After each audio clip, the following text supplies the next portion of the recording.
देते हैं वो चौक पर, चौराहे पर, सड़कों पर छोड़ दी गई हुई है। अगर हम मांग का भाव अगर व्यक्त करते हैं तो उनका स्थान घर में होना चाहिए, घर में नहीं तो गौ सदन में होना चाहिए। तो इस सारी बात को लेकर के जब हमने अपनी बात कही और उसके बाद हमने एक निर्णय लिया कि आओ हम हिमाचल प्रदेश में एक और शुरुआत करते हैं एक पवित्र काम की, कि जितने भी गाय हमारी आज इस प्रकार से है जो चौक पर छोड़ दी गई है, चौराहे पर छोड़ दी गई है, उनको गौसदन में लेकर के आए, या तो लोग उनको अपने घर ले जाएं। इस तरह की हमने एक शुरुआत की और इसलिए हमने कुछ बातों को लेकर के निर्णय किया कि हम कोशिश करेंगे कि आने वाले समय में हिमाचल प्रदेश में गाय सड़क पर नहीं, चौक पर नहीं, चौराहे पर नहीं, या तो गौसदन में हो या तो आदमी के घर में हो। उस दिशा में आगे बढ़कर के हमने काम किया और मुझे इस बात की भी प्रसन्नता है कि हमने जब एक्साइज पॉलिसी बनाई, उस एक्साइज पॉलिसी में भी उसमें प्रावधान किया कि एक बोतल पर जो है वो शराब की एक बोतल पर भी हमने उसमें वो गाय को संरक्षण देने के लिए और गाय की सेवा के लिए 1 रुपए का प्रावधान उसमें किया गया था और उस माध्यम से कुछ पैसा इकट्ठा भी हुआ। और आज जैसे अभी मंत्री जी कह रहे थे, जहां हमारी सरकार बनी तो उस वक्त 6,000 के लगभग जो गौसदन में हमारे गाय की संख्या थी, आज वो बढ़ करके हमने उसको 18,000 से ऊपर कर दिया है। एक ईमानदार प्रयास किया है उस दिशा में कि गाय का स्थान जो है वो सड़क नहीं होना चाहिए और ये एक प्रयास जो है वो सफलतापूर्वक आगे भी बढ़ा है। मैं मंत्री जी को भी बधाई देता हूं, विभाग को भी बहुत बहुत बधाई देता हूं। इसमें सफलता काफी हद तक हमको प्राप्त हुई है, लेकिन फिर भी उसके बावजूद भी आज की तारीख में भी जैसे बताया गया कि हिमाचल प्रदेश में 36,000 से ज्यादा के लगभग पशुधन अभी तक वे सड़कों पर है, जिनको आश्रय की बहुत बड़ी आवश्यकता है। आजकल सर्दी के दिनों में जब बर्फबारी होती है तो बहुत ही ऐसे दृश्य देखने को मिलते हैं जिससे हृदय जो है वो भी प्रसीद जाता है। और अभी हाल ही में हमने इन बातों को देखा भी है और देखने के साथ साथ में महसूस किया है कि अभी भी हमको बहुत काम करने की जरूरत है। कुछ जगह ऐसी घटनाएं हुई हैं जो पशुधन जंगलों में छोड़ दिया गया था। इस ठंड के मौसम में और बर्फबारी के कारण बहुत सारे पशुओं की उसमें जो है दुखद मृत्यु हुई है और मेरा यह मानना है कि वो नहीं होना चाहिए था और इसलिए हमको इस बात को लेकर के भी मान करके चलना पड़ेगा। कुछ जगह हमारे गौसदन इस प्रकार से बने हैं वो गर्मी के मौसम में उपयोग में लाए जा सकते हैं, लेकिन सर्दी के मौसम में वहां पर बहुत ज्यादा सर्दी होने के कारण गाय की मृत्यु हो रही है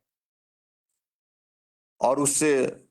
दृष्टि से मुझे लगता है कि हमको सोचना पड़ेगा आने वाले समय में कि सर्दी के मौसम में वहां पर हमको पशु रखने चाहिए या नहीं रखने चाहिए। इस प्रकार की घटनाएं पिछले कुछ दिनों में देखने को मिली हैं जो स्वाभाविक रूप से चिंता का विषय है।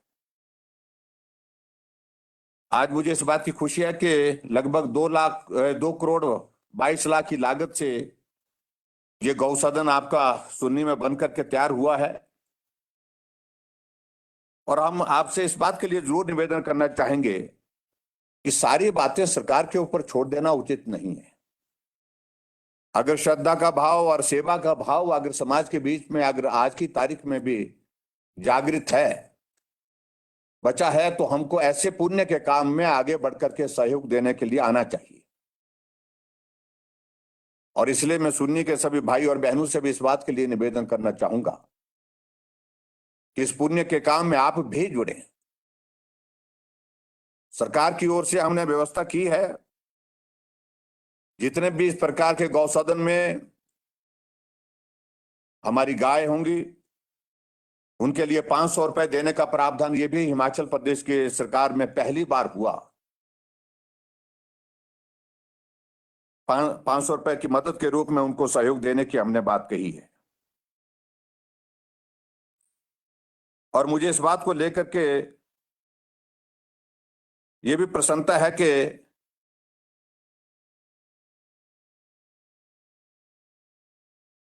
हमारे विभाग की ओर से तो बेहतर करने की कोशिश हो रही है, लेकिन उसके बावजूद समाज के बीच में भी अब जागरूकता आ रही है और समाज में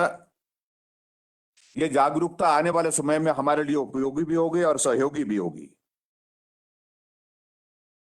मैं देख रहा हूं कि 3 वर्ष के कार्यकाल में हिमाचल प्रदेश में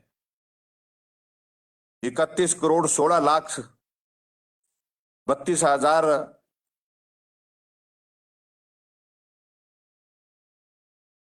जो हमने पैसा इस पर खर्च किया है, जो कि आज की तारीख में आज से पहले का सबसे ज्यादा है। और चाहे वो हमारी गौ सेंचुरी है, चाहे हमारे गौसदन है, उनकी हमने स्थापना भी की है और उनके सुदृढ़ीकरण करने के लिए उनके लिए वहां पर व्यवस्था है, क्योंकि स्थापना करने से, भवन बनाने से ही समस्या का समाधान नहीं होता है, क्योंकि उनके लिए चारा भी चाहिए, उनकी सेवा के लिए कुछ लोग भी चाहिए और उसके साथ साथ में और भी व्यवस्थाएं वहां पर उनकी सेहत ठीक रहे, उनका स्वास्थ्य ठीक रहे, उसके लिए देखभाल के लिए वेटनरी डिपार्टमेंट के डॉक्टर्स और डॉक्टर के साथ दूसरा स्टाफ भी वहां पर चाहिए। सिरमौर जिला के कोटला बड़ोग में गौ सेंचुरी जो हमने 1 करोड़ 67 लाख की लागत से हमने उसको शुरू कर दिया है, और ऊना जिला की जिस प्रकार से माननीय मंत्री जी ने बताया कि 2 करोड़ की लागत से थाना कलां में वहां पर भी गौ सेंचुरी की शुरुआत हमने कर दी है। सोलन जिला के हांडा कुंडी में भी वहां पर भी हमने गौ सेंचुरी की शुरुआत कर ली है, वो 2 करोड़ 97 लाख की लागत से।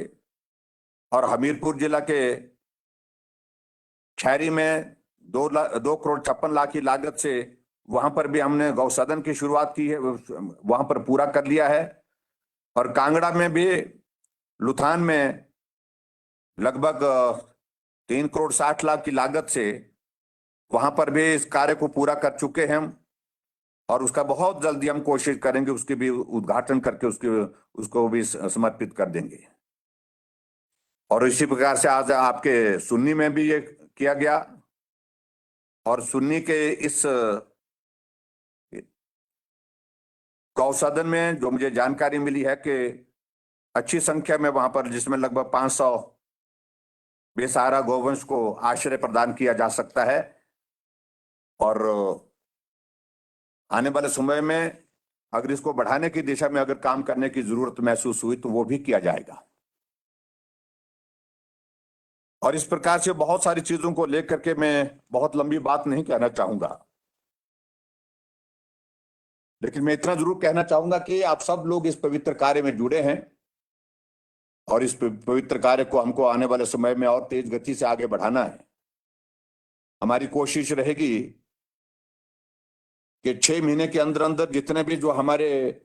निर्माणाधीन गौसदन हैं उनको पूरा कर दिया जाए, ताकि हिमाचल प्रदेश में जो पशुधन अभी तक भी हमारा सड़कों पर है उसको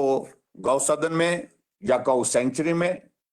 और यहां तक कि हम तो कोशिश इस बात के लिए भी कर रहे हैं कि अगर कोई लोग अपने घर में भी उनको आश्रय देना चाहें तो लोग आगे आएं और आगे आकर के उस पवित्र कार्य में अपना हाथ बंटाएं, अपना सहयोग दें, उसके लिए भी मैं अपील करना चाहूंगा। तो आज के इस कार्यक्रम में बहुत लंबी बात नहीं कहते हुए, क्योंकि अभी इसके बाद हमारी एनुअल प्लानिंग की बैठक है, उस बैठक में हमको जाना है। तो उस बैठक में पहुंचने उस बैठक में जाने के लिए हमको समय पर निकलना होगा यहाँ से। तो मेरा आप सबसे इतना ही निवेदन है कि आज इस पवित्र कार्य में आप सब लोग इकट्ठे हुए हैं, और सुन्नी और तत्तापानी खासतौर से बहुत पवित्र स्थान है दोनों। आप लोग गौ सेवा में बढ़ चढ़ करके आगे आकर के सहयोग दें, ऐसा मैं आप सबसे अपील भी करता हूं। और मैं चाहता तो था कि मैं व्यक्तिगत रूप से आपके बीच में वहां पर उपस्थित हूं, लेकिन वो संभव नहीं हो पाया समय के कारण। और इसलिए मैंने यही सोचा कि हमको अब विलंब नहीं करना चाहिए, कि इन दिनों में बहुत बड़ी संख्या में हमारे हिमाचल प्रदेश में एक नहीं अनेक स्थानों से समाचार प्राप्त हो रहे हैं कि गाय मृत पाई गई है, और सर्दी के कारण वो स्थिति और ना आए, इसलिए हमने कहा कि इसका आज ही उद्घाटन कर देना चाहिए। सुन्नी के क्षेत्र के इलाके में जितनी भी गाय हैं वो सही इस पे पहुंच जाएं, ठीक ठाक से उनकी सेवा हो सके, ताकि उनके जीवन की हम रक्षा भी कर सकें। तो आज के इस कार्यक्रम में बहुत बहुत बधाई, और बहुत जल्दी मैं आप सबके बीच में आऊंगा। जो एक आधी मांग की बात कही है, उन मांगों को लेकर के जब सुन्नी में आपके इस क्षेत्र में आएंगे तो उस वक्त वहां पर आकर के ही बात करेंगे बहुत जल्दी। क्योंकि कोविड के कारण आज के इस कार्यक्रम में आना संभव इसलिए नहीं हो पाया, क्योंकि संख्या भी उसमें निर्धारित की गई है। जब हमारा आना हो जाता है तो वहां पर स्वाभाविक रूप से संख्या ज्यादा हो जाती है, जिसके कारण फिर वो कोविड की फैलने की संभावनाएं और ज्यादा बढ़ जाती हैं, और दूसरे लोगों को मौका मिलता है अपनी बात कहने का। वैसे में हमने उचित समझा कि आज के इस कार्यक्रम को वर्चुअल ही करें। और लेकिन जैसे ही कोविड का दौर समाप्त होता है, मैं सुन्नी आकर के आप सबके बीच में आपके दर्शन करूंगा, और आप सबके बीच में बात भी करूंगा, और जो विकास की और बातें होंगी उनको भी हम पूरा करने की दिशा में आगे बढ़कर के काम करेंगे। आप सबको बहुत बहुत बधाई। मकर संक्रांति हुई, मकर संक्रांति की भी आपको बहुत बहुत शुभकामनाएं, बहुत बहुत बधाई, और आने वाले नए साल के लिए भी बहुत बहुत शुभकामनाएं। बहुत बहुत धन्यवाद। नमस्कार। जय हिंद, जय हिमाचल।